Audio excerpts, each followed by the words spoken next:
Hi, everybody. We're back again, Adrian and I. This is episode 10. Adrian is going to give an explanation as to how he started in this field of study. I'm sure you'll enjoy it. Thanks, Adrian? thanks, Bernard. Mm. Hi, everyone. This episode will be about my introduction, as Bernard mentioned, how I got into the subject of UFOs, which started when I was 8 years old. My mom used to watch a lot of shows about the paranormal and UFOs, and I would watch the shows with her on TV, and I was fascinated by, seeing aliens and, finding out about extraterrestrials. That's when my journey began and how I got into the field. I started going to the library and looking at books on the subject. And now, what is it, 20, almost 22 years? I don't know. I'm doing the math now. I'm 30 now, so yeah, 22 years. It's been unbelievable, the journey that I've been on, and the fields that the subject of UFOs has taken me into. I wanted to know if these so-called aliens existed, and get to the bottom of it. Find out the truth. Why are they here? What are they doing? What's the purpose? And it's been pretty remarkable of how much information that I've learned on the subject, and I'm considered a ufologist, the study of UFOs. Learn things about alien abductions, what happened at Roswell.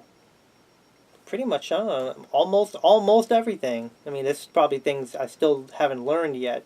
A whole lot. Yeah. I mean, compared to Bernard here. But I mean, for my age, people look at me and are very surprised that a person, me being this young, knows so much about the subject. Even when I was younger, people were more surprised. Yeah, because I was surprised too when I met you. Yeah, right. And I'll get into that in a minute on how me and Bernard met. In my study of 22 years of studying UFOs, I've had 2 sightings, which came many years into my study. About 3 years ago, it was August of 2011. I went out with my girlfriend. We were just driving around, and I stopped in Brooklyn and decided, me and her can walk over the Brooklyn Bridge. And it was a clear summer night, pretty warm, no rain or anything. We did our walking, and we came back. She didn't want to walk back across because I didn't tell her, what we were doing. And I think she had like slippers or something on, like sandals, something that wasn't really comfortable for walking. And I could see that she was in some discomfort, doing that walk across the Brooklyn Bridge, which is in a 5-minute walk for those who have walked across the Brooklyn Bridge. So we jumped on the subway and came back into Brooklyn, and I dropped her home. And afterward, I proceeded to go home myself while I was driving on the Grand Central Parkway, eastbound, heading towards the Cross Island Parkway, south. When I saw an object to my right in the distance, and it caught my eye, and I'd never seen anything like it before. And, Bernard, do you have the pictures? Yeah. They should be up there, Okay. I think. I'll grab the pictures. Or did I leave them upstairs in the living room? I think I left them in the living room by the door. Oh, you did? Yeah, I forgot to tell you to bring the pictures. Oh. You want me to go get them? Yeah, you can go get You them. keep talking. Yeah. Our first interruption. Well, my sighting, I saw this object to my right, and it was glowing like a whitish, bluish object. And it was stationary, but I could see it on my right as I was going eastbound. And it didn't. I try to first think, is this a plane, or is this a star, or a satellite, or just trying to rule out, what this thing isn't. But I'd never seen anything like it before, and I was driving pretty slow. I mean, the road was empty at the time, and I got off my exit. I got onto the Cross Island Parkway South, and now this object was in a direction. It was to my left now because of the changing the driving direction. So I pulled over on the shoulder on the parkway, and I opened the window. Thank you, Bernard. Got the pictures for you guys. I was able to watch this object now when I was, stationary, trying to, see if there was any change in its movement or anything. The most amazing thing I found about this object was there was no sound whatsoever. Quiet. That's the thing. And it wasn't moving. No sound. It wasn't moving. Usually a plane can't stay stationary for that long, and you wouldn't hear... You hear the engine or something. But this object was no sound. And I took out my camera phone from my iPhone. I think it was iPhone 4 at the time.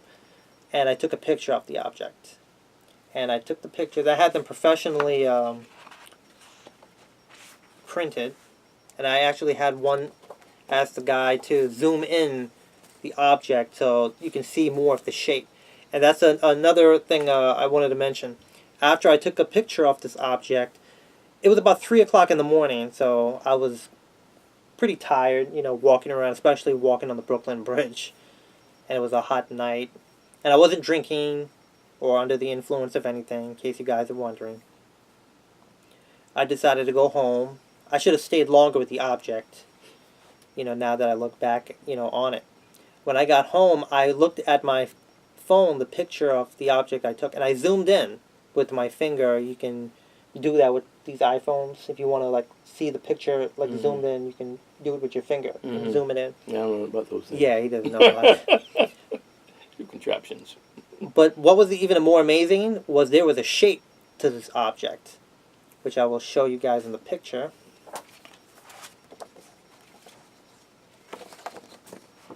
I might have to turn on the light for this one.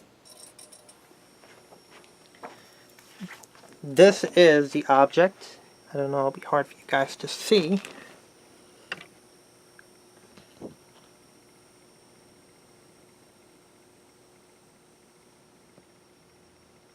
As you guys can see, there's a shape to it.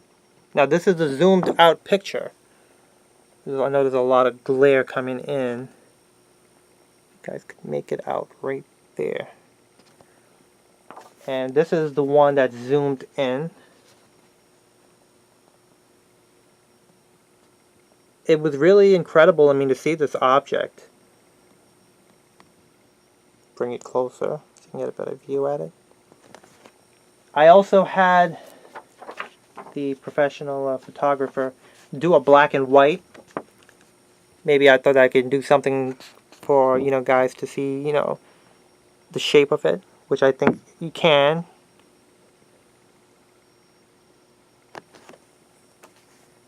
And he also did a zoom in, kind of a little grayish, of the object.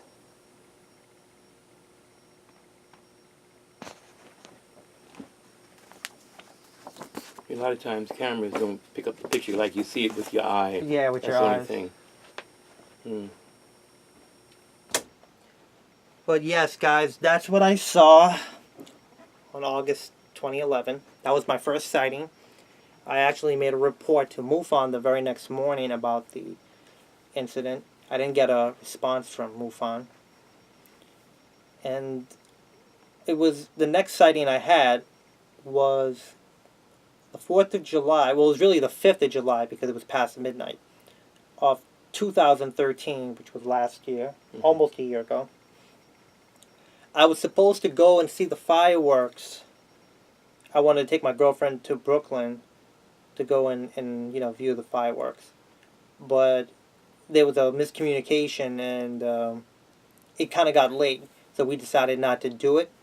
So we ended up watching it at her place on TV. Mm-hmm. So afterward, I went home on the Grand Central to the Cross Island, as I usually take to get home from her place. And just as I was getting off the exit, which was Hempstead Avenue, I think 26C, that's the exit number, southbound on the Cross Island. As I was getting off to get onto the exit ramp, I saw an orange object coming over the trees ahead of me to my right. As I was, going straight off the exit.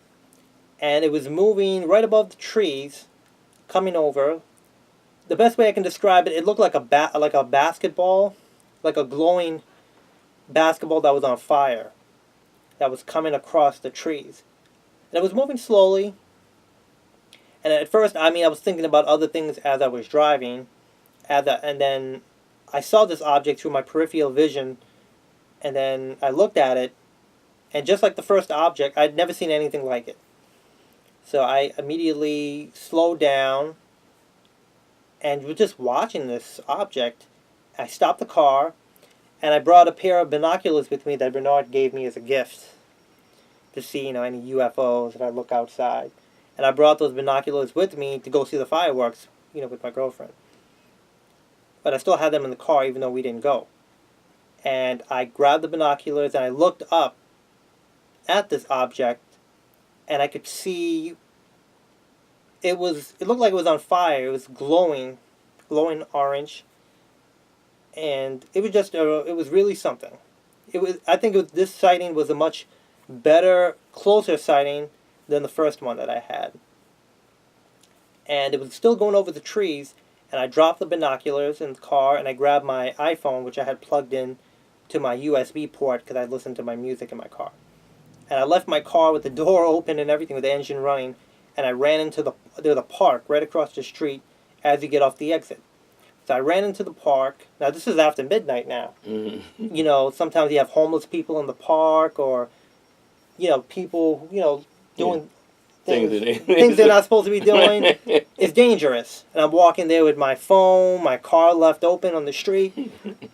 I just wanted to get this object. I had to get to it. I had to get a picture of it. And as I ran into the park, I tried to go as far as I could go to the back gate, waiting for this object to come over the trees. And I looked up, waiting for it to come over, and it didn't. It was gone. It disappeared. I was very, very disappointed because I really wanted to get it, on my phone, take a picture of it. So I got back in my car, and I took off. Instead of going home now, I went eastbound on, which would be Hempstead Turnpike, trying to see, because the object was moving geographically in a northeastern direction as I was coming south on the Cross Island. So I was thinking maybe it picked up speed or something and went eastbound. So I was going eastbound on Hempstead Turnpike trying to intercept the object.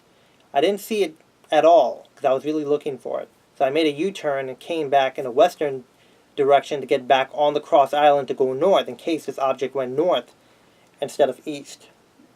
And I went as far as the Bayside Marina, where there's a open view where you can see the water and you can see the sky and a pretty vast amount of sky. And I didn't see the object. I even looked with the binoculars and couldn't see anything. So I was very disappointed about it because it disappeared on me, and I really wanted to get a picture of it. And I remember calling my girlfriend and telling her, I was excited, really excited, and she can hear in my voice the excitement of me seeing this object. And, she probably didn't know what to think of it because she's never seen a UFO before. And that was it. I came back home. What's also interesting I want to mention is I saw a video on YouTube that had a UFO sighting the year before, in 2012, on the 4th of July, in Coney Island, New York, of the same type of object that I saw, the orange ball-shaped object, but there was more than one. There were several of them on top of a building, and there were a lot of people, witnesses, who saw this object. I think I showed you that video. I think so, yeah. And when I looked at it, I said, that's exactly what I saw, on the 4th of July, the year later.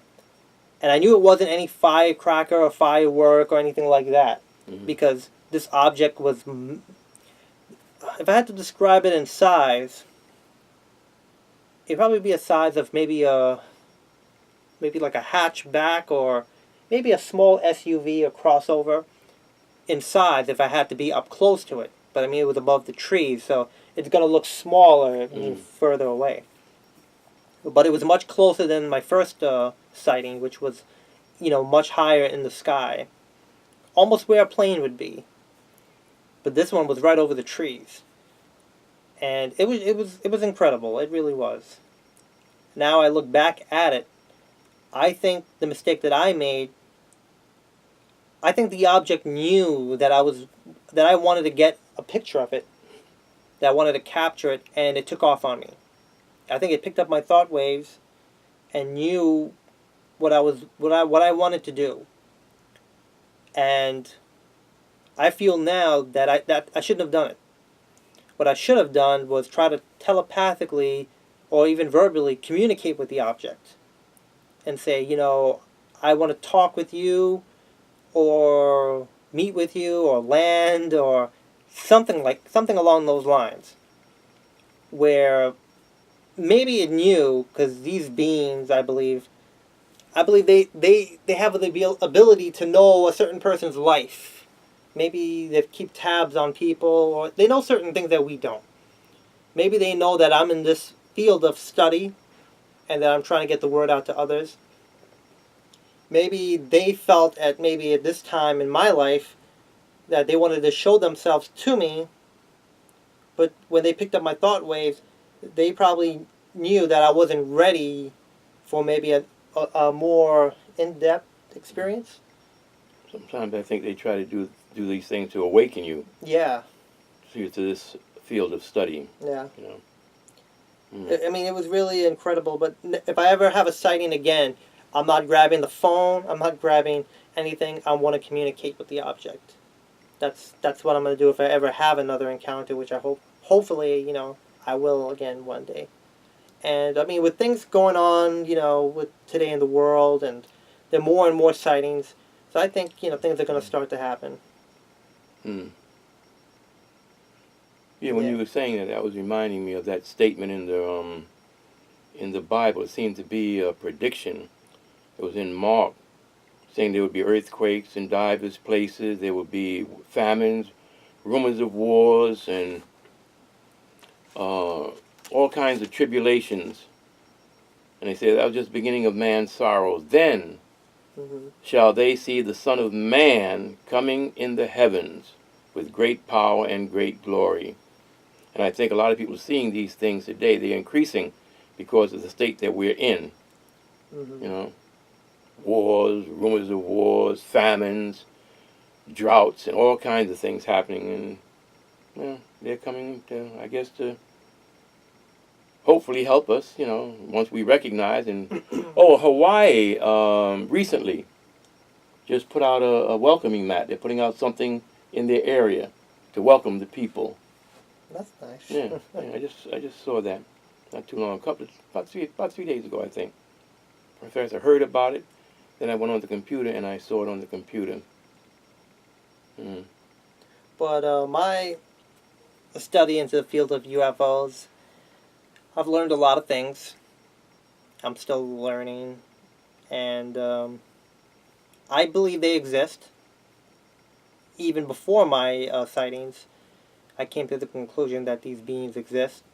You have the astronauts talking about them, government officials, law enforcement, celebrities. You have people who have been, contactees, abductees.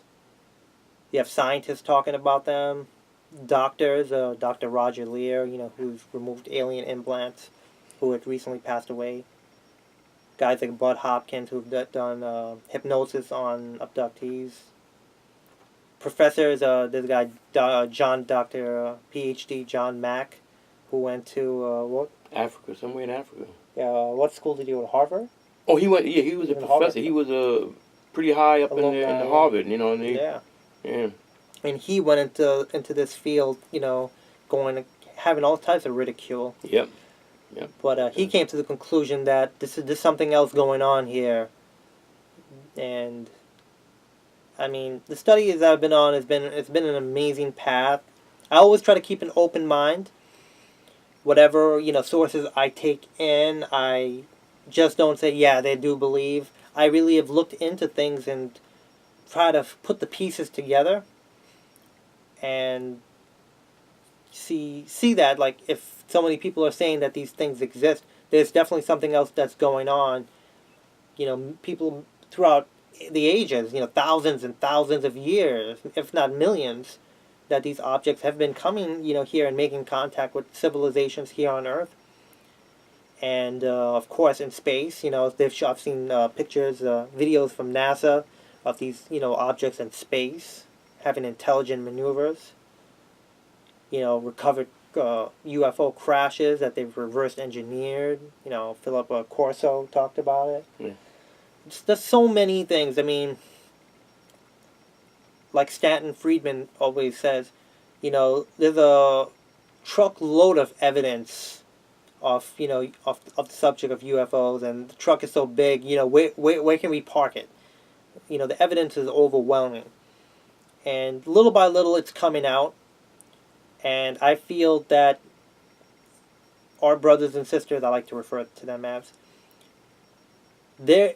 they're watching what's going on, especially after, World War II, when we started using, nuclear and atomic weapons and plutonium and all this, stuff that's bad for the planet. I think that's when they really had, an awakening to, okay, we better watch, these people here on Earth. They're starting to get dangerous, and, it's affecting the planet and the atmosphere. I think with things the way they're going now, if something happens, war-related, they're going to intervene. They're going to put a stop to it. And I think they might have already done it without our mainstream media really addressing it during the Cold War. Shutting down nuclear bases. All this stuff you can Google and research. All this information, these stories, they're all out there to, for you guys to look at and come to your own conclusion. But always when you hear these things, testimony from people, try and prove them wrong. Listen to what they're saying, or listen to what I'm saying, or Bernard's saying, and if you can prove us wrong, or these people wrong, these scientists, these astronauts, go ahead. Try to. Just put the pieces together. It all comes back to, reasoning, having the ability to pick up this information, look at it, analyze it, and reason to determine, is there any truth to it? Is there, what else are other people saying? And that's kind of how I've lived my life, the subject of UFOs, and it's led me into other subjects of, why things are being suppressed. And that's, we'll get into that in probably in the next episode. But I want to mention, you guys might be wondering how me and Bernard met. And it's actually a very interesting story. I used to work in an automotive center at Sears in Long Island. I won't say where exactly. Some of the viewers who actually might have worked with me might, know me. Bernard came in one day. I was actually sitting outside. It was a slow day at work. I used to be the battery technician. I used to change batteries for Sears. I was the diehard man. I was sitting outside. We had a little garbage can that the guys used to sit on and just wait. There were no chairs. It was a summer day. I believe it was a summer day. October? It was a warm day. No, I think it was October. It wasn't a cold day, though. I don't remember wearing anything heavy. No, it wasn't a cold day. I think it was in October, if I'm not mistaken. I think it was October. I was sitting on the garbage can talking to a coworker when I saw this big blue Chevy Caprice station wagon pull in.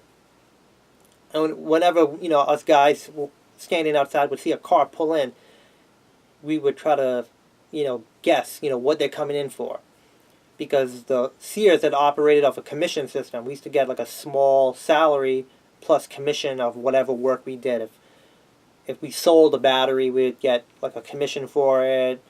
The guys who did tires really didn't sell the tires, they just installed them. The salespeople would get like a commission. So since it was a slow day in the shop overall, the guys would wait outside for customers to come in and try to see if they can get that customer to get, that job. Mm. So when he pulled in, the co-worker next to me, he told me, "Oh, it looks like he might be here for tires." And I don't remember if I said yes or no. I think I guessed battery.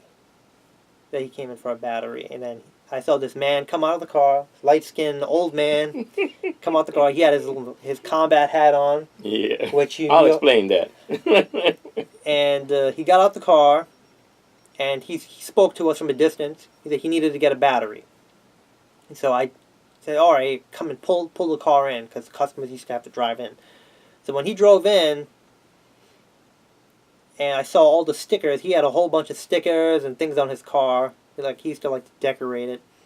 He had a alien plate, which he wanted me to show you guys.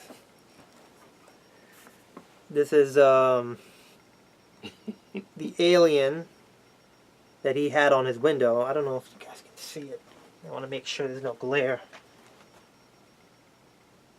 There's a little glare, but it's not bad. You guys can pretty much see it. Yeah, I had them on my side windows of the station wagon, the rear side long windows, and on the back too. I had 3 of them, one on each side and one in the back.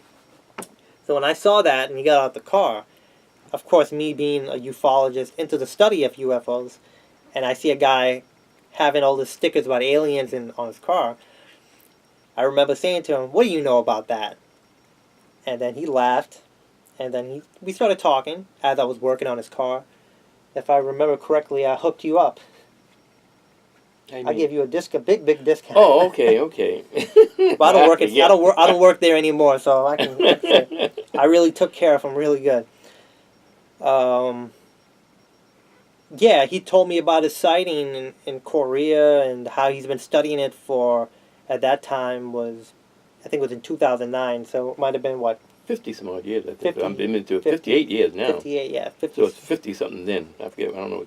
So we were talking, and he was very surprised to see me, being a young guy. Mm.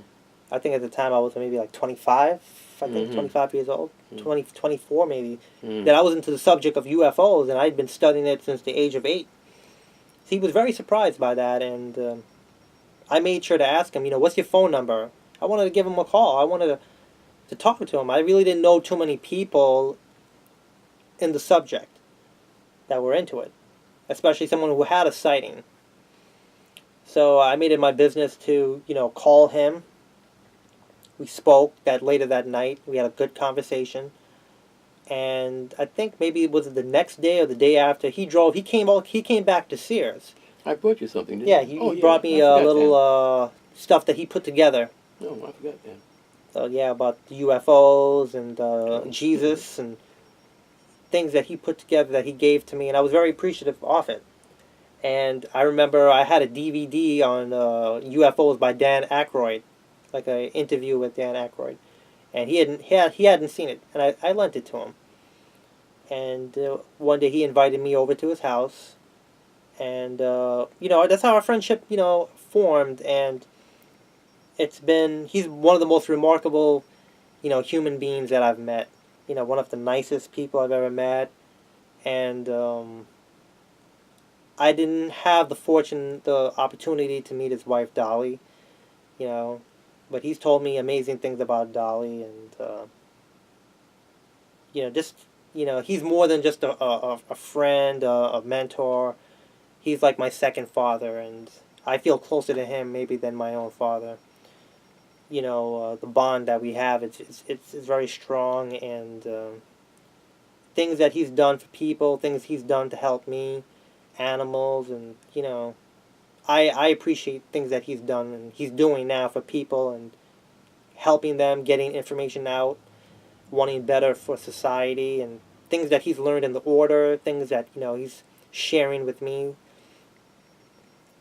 remarkable human being.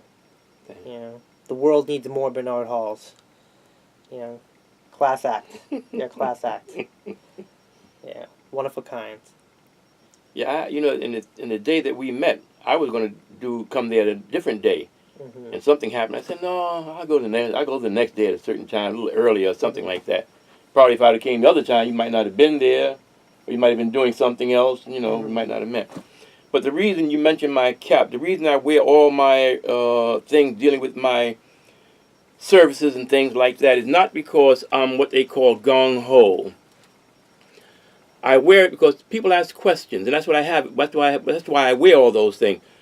When I was working as a conductor, the pilots from LaGuardia used to get on at Roosevelt Avenue on the train, and the next stop would be an express stop going to Queens Boulevard.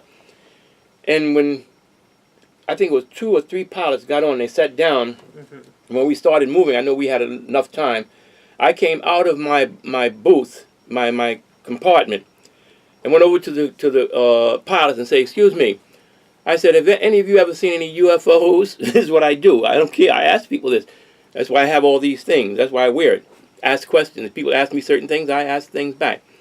But I asked them, I said, "Have you ever seen any UFOs?" One pilot said, and this is what the exact words, "I've had my share of them." That's the exact words that he said. Another pilot said, "No, I haven't seen them, but some of my co-pilots have." But that's why I wear all those things. I ran into him one time. I was at Pathmark. Yeah. And I think there was a guy had something that made me realize he was a veteran. Mm-hmm. And when we came out, he was near his car, had the back trunk open and putting things in it. So I walked up to him and I said, "Excuse me." I said something about him being in the service. I said, "Have you ever seen any UFOs?" So he didn't say much. I don't remember how much he said, but he didn't say too much. Then I went over to my car, and then eventually, when he put down his thing, everything was, and he came over to me. And he said, "You know, I was into radar. Into radar thing." He said, "We've seen these things on radar." Mm-hmm. You know? So that's why I wear these. That's why I put all these things on my car. People ask questions, and I don't care, you know. I'm the same way, you know. I mean, since I'm trying to establish myself at work and in the job, you know, field at my age, which has been hard, you know, I'm struggling. Going to school, I don't necessarily bring it up right away unless I see an opportunity to, because it's very taboo, you know, subject. And I don't want it to hinder or do anything to, you know, hurt me as far as, you know, like getting a career. Yeah, yeah. But I mean, at the same time, I'm not afraid to talk about it. It's just I'm very cautious and trying to think of the right word. Careful. Careful, cautious. Yeah, cautious. Yeah, careful. Yeah. On what I say. And yeah, I mean. Me, I don't care anymore. Yeah, you know. But like I say, anytime they get to where they say I don't believe, I say, well, go to the computer. Google the astronauts. They're the ones that's traveling space. They'll tell you what's going on. Mm-hmm. Another thing is when they say, I remember a person said, I was talking to somebody when I was